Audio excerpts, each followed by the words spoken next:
Hey options auto traders, welcome to the first lesson in this masterclass where we're going to be discussing selling puts. Why? Because selling puts is the basis for almost every single option strategy. If you understand what puts are, selling puts, and all that, then you'll be able to understand the rest of the strategies. Also, selling puts in and of itself is one of the most simple income strategies, which means that if you do this, you'll be able to make consistent income every single month just by doing one or selling one simple option. So let's dive in and first discuss some very important things that most people don't discuss, like what market does selling puts work best in? And so it works best in bull markets when markets are going up, and it works best in sideways markets when the market is very range bound. That's where selling puts thrives. If the market starts to drop, you're going to lose a lot of money.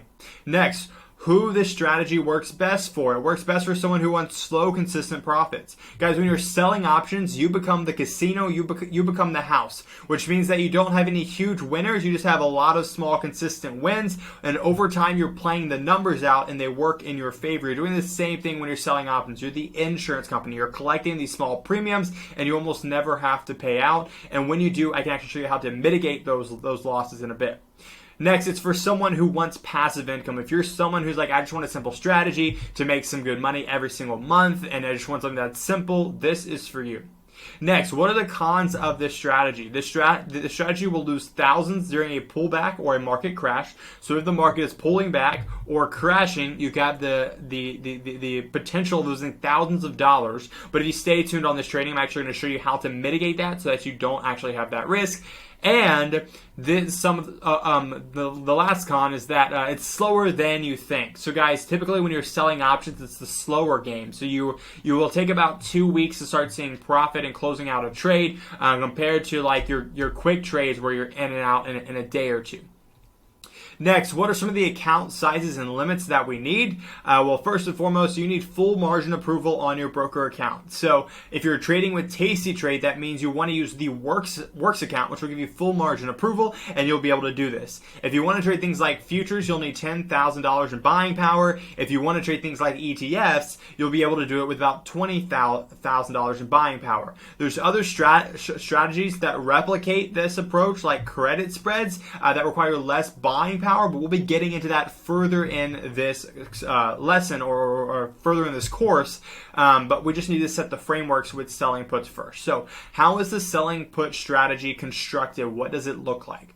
Well, we're just going to take a put and we're going to sell it. If you don't know what a put is, a put increases in value, goes up in value as the market drops. So you can think of puts as shorting. When the market drops, puts go up. So if you want the market to drop, that's how puts make money.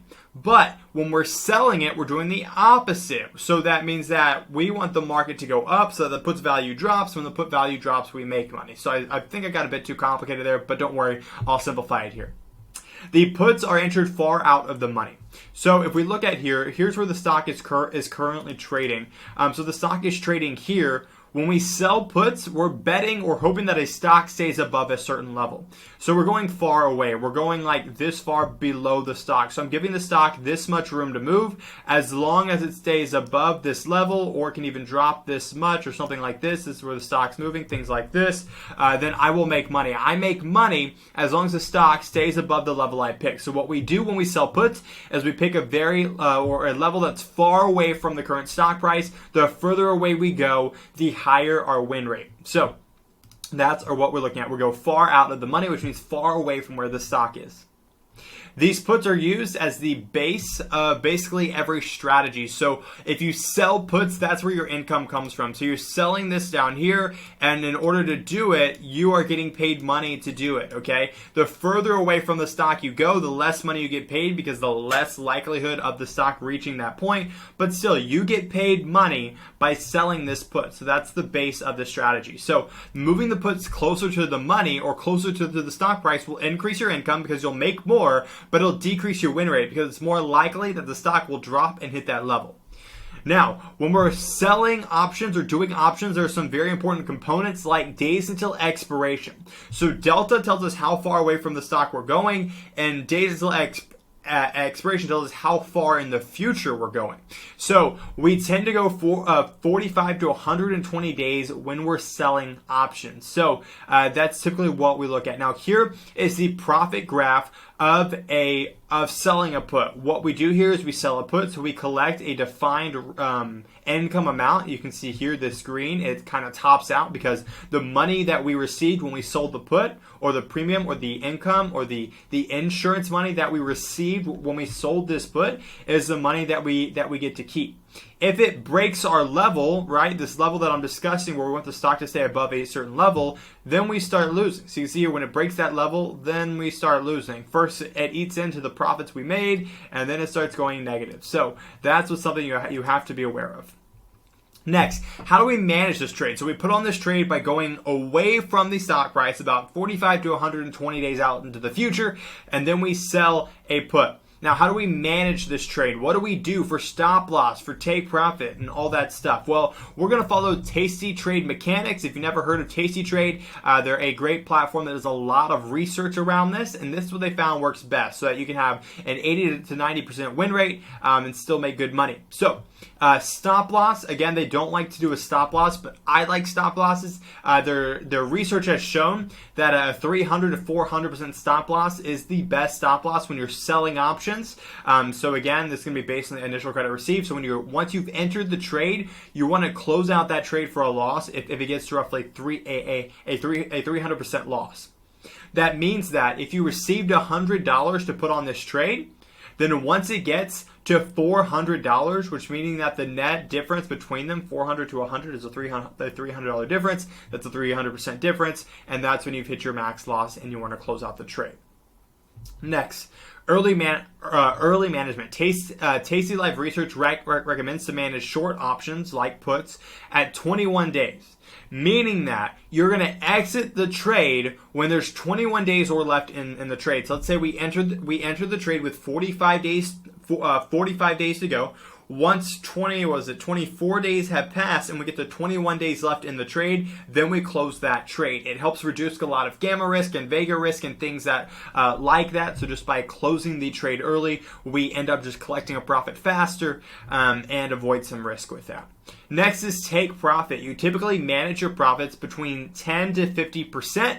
Again, 30% is great, 10% is great, 50% is great. If you follow the Tasty Life Mechanics, their way to manage a selling put is to do a 50% take profit with a 21 days early of management. So, next, what are the best practices for the strategy? Well, like discussed, you're going to sell puts at the 10 delta level, which is going to get you very, very far away from where the stock is currently trading. You're going to go 45 days out. You're going to manage the trade by having 21 days until expiration, and a take profit of 30% based on the initial credit received. 30% is what I found via back testing and personal experience to be a wonderful performance because, again, I get out of trades in about a week or two, so I'm able to collect profit faster, which is going to help me increase my win rate.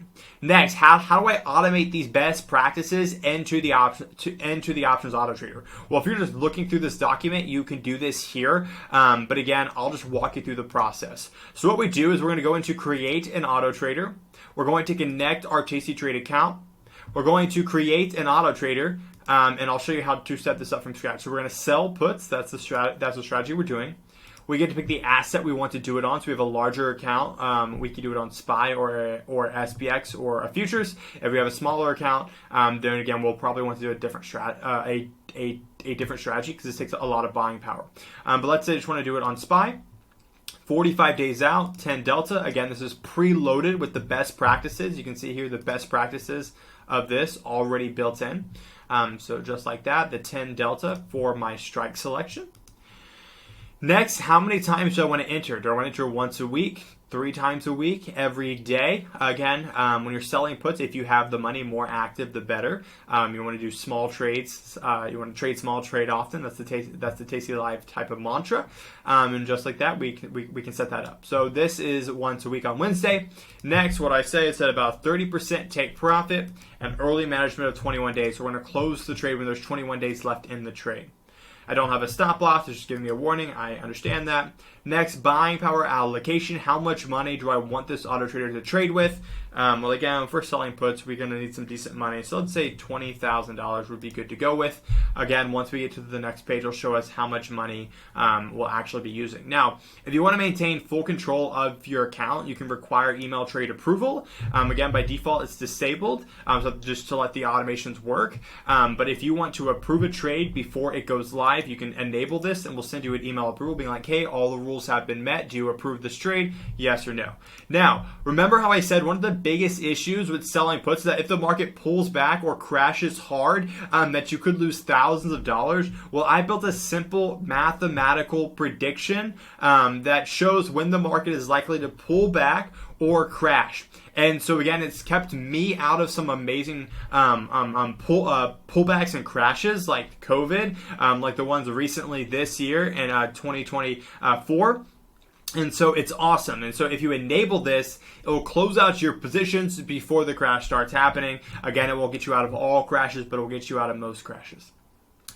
Next, just like this, you can see here for SPY, it takes about $6,500 of buying power to sell one put. So again, you can see here I'll make about $300 per trade based on my profit potential, and I'll be risking about $10,000 per trade based on the stop loss I have, which is in existence. So about the average of 21 days. So if you want to fully understand what it's doing, you can read the summary here. If not, you can authorize and save the auto trader, and you're done. All right, guys, that is how to set up a selling puts strategy, what it is, how to trade it, why it works. Again, you can get this document linked down below if you need it. But anyways, I'm Austin. I will see you in the next lesson.